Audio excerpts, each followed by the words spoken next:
Cowabunga dudes and dudettes, this is Anthony, aka BatBomb82, and today I'll be doing my 220th Mezco Toyz 112 Collective action figure review, this time being of Ghost Spider, or Spider-Gwen. Now take a look at the front, we can see a great image of Spider-Gwen at the center. And if we turn the box around, some amazing comic book artwork. So with the box out of the way, let's go ahead and crack this figure open and let them breathe. Alright guys, now let's take a closer look at the new Ghost Spider, or Spider-Gwen, whatever you want to call it. Now this is going to be a very interesting figure as we don't receive a lot of Mezco figures in this line, or excuse me, a lot of female figures in this line I should say, but this does look really cool and I was very interested to check this out to see what they did with the female buck, if they updated it, have they done something to improve, because as we all know, Mezco female figures have not been that great. So I think the figure itself looks really cool. I love the head sculpts. I love the inlining of the hood here. You can see that pink with that like really light blue webbing in there. Same thing with under the arms. I think it looks really cool. The detail of that looks really nice. I love all the little design patterns that you see throughout the figure. This is that black pleather like material that may or may not crack, so just be very careful when you're posing around this type of figure and hold it in those poses for a long time. The nice blue feet look really good. I love the details on the shoes. I think it looks really good. See some tread on the feet for some traction. I think overall the figure looks awesome. You're not going to get those crazy wild comic proportions that you might want on a figure like this for females, but it still looks really good in my opinion. I love her little wrist thing right there, to open up. I'm assuming it's open up like the portals and things like that, or a communicator, whatever you want to do. Again, I think the whole thing looks really cool. You can put the hood up like that, and there's a bendy wire around here, so you kind of like shape it around the head and do however you need for the type of look that you want to get. I think it looks really cool and it works out really nice. And I will say this off the bat, this is a partial seamless body. So when I noticed taking off the head, you see the metal pin or a ball joint here, and that is because the neck through the whole upper torso up until like the thigh area just above the knees is all a seamless body, and when you feel this, it's like squishy. Even the boobs are squishy, which is kind of funny. Why am I doing that? Let me put this head back on. So it's really interesting, but the arms are just straight up plastic, and then the knees down are also plastic as well. So it's not a full seamless body.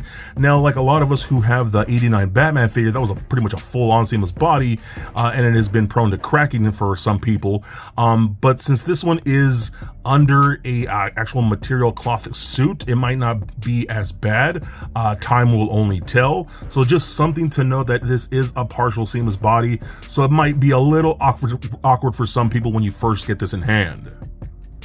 Now moving on to the accessories, we of course do get the Mezco circular base stand with the Spider-Gwen or Ghost Spider logo right there. I think that looks really good. And then we do get the clear articulated arm. We also do get a bunch of interchangeable hands, not a crazy amount, but a good amount. You got different types of closed-fisted hands, gripping hands, web slinging hands. I love the web shooting hands where the webs are actually projecting out of the wrists already, since those are attached to those hands, so they do come separately, which I think are really nice. We also do get this right here, which is her like spider sense, which is in that pink. Now here's the thing, this is done like the classic Spidey that we just got not that long ago, so you have to take this whole arm thing, and I'm going to take off the thing right here, the hook, and then you're going to slide this attachment that you get over that hook piece like that, and then we're going to plug this back into the arm, and then we're going ahead and take that Spidey Sense piece and then peg this on to that, and then you can pose the figure on the stand on the arm with this behind her, and I took a picture with it, but this is like so complex just for that little piece. I wish they would figure out a better way to do the Spidey Sense, because that's a whole rig just for that effect, man. So I don't know, I like it, but it's a little awkward in my opinion. The next accessory we do get is this little notebook type of thing, which looks really cool. It has the Gwen name on there, really cool. It looks like she written it with Sharpie, so I think that's pretty awesome. I do love that little detail. We also do get a cell phone here. You can see a little image, like a really close-up selfie of her taking a picture of like her one half of her eye face thing. It's a little funny, but it's pretty cool that we get accessories like that. Then we do get her backpack. I think this is really cool as well. This is just a fun accessory to have in this scale. You can open it up and put accessories in there like her textbook and her cell phone and things like that, or extra hands if you want to store them in there. I think that's really nice, and it slips on really easily. Again, I love the color, totally matches the figure itself. We also do get 4 interchangeable head sculpts, which I think is really nice, man. So you got the standard head, which I think looks really good with the eyes just looking beautiful. I love that fade of that pink into the white, looks really nice. I do love the head with, that's kind of like her spidey senses going off with her one eye kind of like twitching or squinting. I think that's really cool as well. I love the head with that mask kind of like pulled up over the nose, showing her like mouth area. I think that's really cool. That just looks awesome, man. And I love that the eyes are actually sculpted on, not just painted on white. Like the white part of the eyes is actually raised. I think that's super cool. And then you got the Gwen Stacy head, which I think looks really nice. I dig it. I kind of wish she was smiling to me a little bit. I don't know if that's just me, but it does look really good. The eyes look really nice. I love the hair. It just looks really, really good in my opinion. So I do like all 4 head sculpts quite a bit. And then the last accessory is going to be this portal thing that we get. You can kind of see it is translucent, a little like foggy, like, mystifying. I think that's really cool. And there's this little display piece thing that you can actually just slide right in there and have it stand and have it behind her like she's popping through the portal. I think this is a really cool addition as well. So you got a lot of fun stuff with this figure. So now we're going to move on to the articulation, because I think that's what we all want to see. How posable is this figure compared to previous Mezco figures, which have been kind of trash. I also love the fact that you can pull the hood down and kind of shape it with that bendy wire to get that collar to show and all that interior of that webbing. I think it looks really cool. Anyways, the head is on a ball joint, as does the neck, and you can move it all the way around. It does look left and right, looks up that far like that, all the way down that much, and then pivot side to side. Arms can go all the way up, full 360 really, up and out that far. That is very, very good. There does feel like there's a bit of a butterfly joint in there. Rotation at the bicep, double jointed elbows, that works really good. Rotation at the wrist, as well as a hinge at the wrist. We do get, again, this is a seamless body, so there's no real ball peg in there, but you can crunch forward very, very far, which is wild. You can crunch back. Oh my God, look at that. That is some insane back crunch. Oh my God, that is wild. Pivot side to side, turn left and right. I mean, it's pretty crazy. Kick up and high that far, back all the way that much. I mean, even more really. Out the splits like that. Rotation at upper thigh, double jointed knees where she can kick herself in her own butt. Ball pegs at the ankles to go up, down, rotate, a decent ankle rocker. Holy crap, this thing is crazy articulated, dude. I will say that is a definite upgrade from previous figures as far as articulation goes when it comes to female figures. Wow, that was insane. I did not fully expect that, but playing around with it and just seeing how well it moves, I am super impressed, and that makes me very happy to see where Mezco goes with their female figures in the future, because that articulation is pretty mind-blowing. So for a quick size comparison, here she is standing next to a Marvel Legends Deadpool and Mafex Batman figure. Also for comparison, here she is standing next to a Mythic Legion Scapular and Mafex Bane.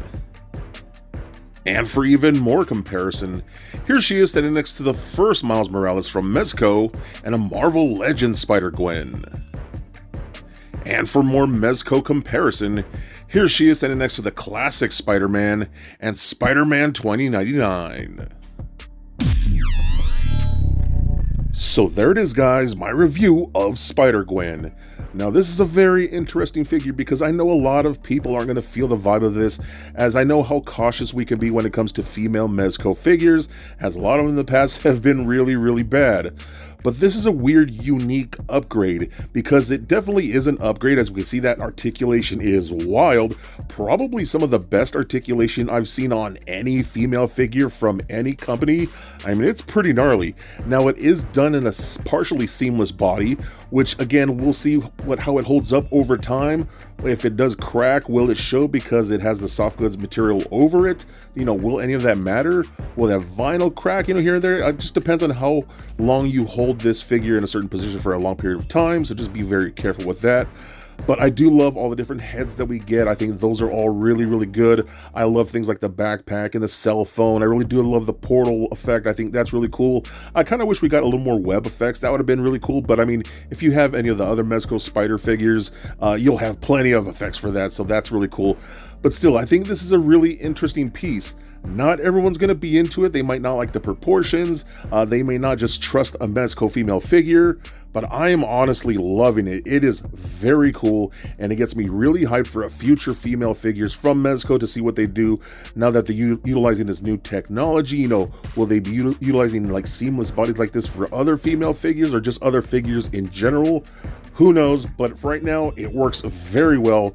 I like it quite a bit. I would honestly say I think I love it, just how much range you get with that motion alone. Again, I'm overhyping maybe the articulation, but it is really cool, and it just feels nice and smooth. I really do love that. So for someone like me, she is definitely a must get.